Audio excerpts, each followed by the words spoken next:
మరి 11 ఎకరాల భూమి ఎందుకు తీసుకోవట్లే? ఏం లాలూచి ఉన్నది ఇందులో? దీనికి ఆన్సర్ చెప్పాలి కదా. మీరు అక్కడ అట్లీస్ట్ ఒక ఏదైనా పెద్ద టవర్ లేసి జనానికి ఆ డబుల్ బెడ్రూమ్ లో లేకపోతే ఏదైనా మీ ఇందిరమ్మ ఇల్లు కట్టినా జనానికన్నా ప్రయోజనం కదా. లేదు మీరు వేలం వేసినా రాష్ట్రానికి 1000 కోట్లు వస్తాయి కదా, దాన్ని ఇంకొక దానికి ఖర్చు పెట్టొచ్చు కదా. మామూలు స్టేట్మెంట్ కాదు కదా ఇది. ఈ దేశంలో ఉన్న అన్ని పార్టీల్లో అత్యంత ధనవంత పార్టీ ఏదైతే ఉందంటే టాప్ 3లో అది బీఆర్ఎస్.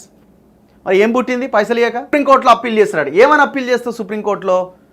మేము చాలా పద్ధతిగా పర్మిషన్స్ తీసుకొని ప్రైవేట్ పట్టాల మేము భూమి ఈ బిల్డింగ్ నిర్మించినామని వాదిస్తావా సుప్రీంకోర్టుకి వెళ్ళి?